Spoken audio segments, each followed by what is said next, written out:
So this is part 2 of the in-depth look of the Gear Fit 2, and when I left off I was showing you guys the ambient mode, but actually it was not working, so I'm going to try using maybe a different watch face to see if that might trigger the ambient mode. So actually, let's not do that. If it wants to swipe over, we're going to select this watch face. I'm going to go back into settings and ensure ambient mode is turned on. I'm doing the wrong thing, I always hit the device and say display. Always on mode is turned on.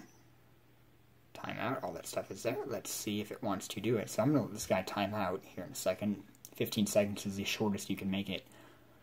But one thing I kind of wish Samsung added was a little more functionality, a little more customizations. I know it's a fitness tracker, not a smartwatch. But there are a lot of little things that would be nice to see. And I guess when your battery gets below a certain percentage, I'm below 20% right now, it doesn't turn on ambient display. Which I guess kind of you guys should know. I didn't know that until just now. So I'm going to go ahead and turn that off. Your notification indicator, I wish I could show you guys this. I tried to send myself a test email, but I guess it didn't pop up on here for some reason. I might have muted my inbox app from syncing. But it will show you a little orange dot at the top of your watch face, actually where that 1341, which is the current time, is. So, a lot of the little things here and there are nice to see. Samsung does go out of their way to really add some functionality, but there are a lot of areas where it is currently lacking. Vibration, I don't know if you guys noticed before, but you can add like a long buzz so you can know the difference between, a notification, phone call. I'm not really sure, I haven't used it. I don't know what the actual difference is, but it is nice to see, nonetheless. Power saving mode, so I can show you guys this real quick. It will save your battery, but it does turn everything into black and white mode, essentially, just like ultra power saving mode on any of Samsung's new flagship phones. And as you can see here, you just have a simple black and white display. There is no, we can swipe down from there. There's no notifications or anything like that. It is very simple. You can't access your apps. You can't really do much. The only thing you can do is toggle it off or access what's here. As you notice, music is not enabled here because it is a battery drainer.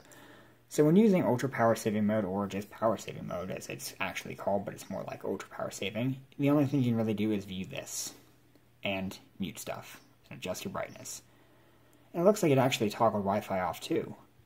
Just Bluetooth, which is not connected to my phone currently. So I'm going to go ahead and toggle that off.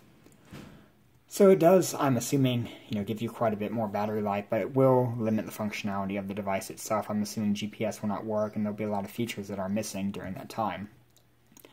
But, nonetheless, it is there if you want it. If you want to really push, the limits of what your battery can last, it does work. Another nice thing is Find My Phone. So if I were to hit this, it would locate my phone and tell me where I am, but I'm filming it with my S7 Edge, so I don't want to do that right now.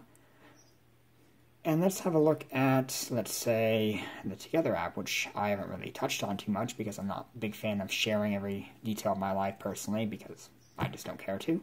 But you can here add the steps and, track challenges of people who also have the device, and you can say, hey, look what I did today, what did you do, and kind of compete. Unfortunately, though, you need to add this and set it up through the S Health app, so it isn't all 100% standalone. And a lot of features do work in standalone, but not all of them. As I mentioned, some of these apps will run in standalone. Spotify does not run in standalone mode. The only way to get standalone music is to physically put it on your device. So you can't just pull music from Google Play, for example, or Google Play Music, like a downloaded playlist, unless that music is physically on your phone outside of the app itself.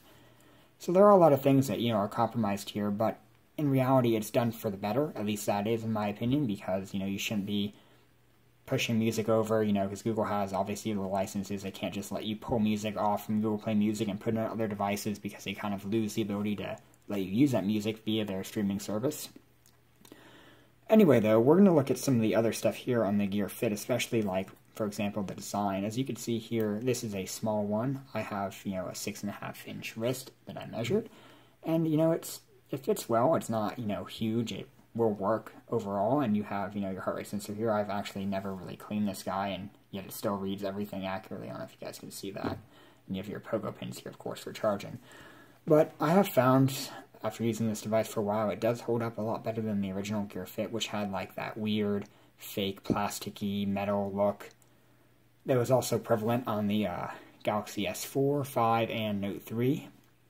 But here you have an aluminum, beveled edge here, kind of ever so slight. If you guys can see that, and a plastic body underneath. I do have a screen protector on here from, I believe it's not Skinomi, iLume Shield or something like that. I mean, there's a little dirt here. It's not actual scratch. But I haven't noticed any issues with the display getting scratched, even not using a screen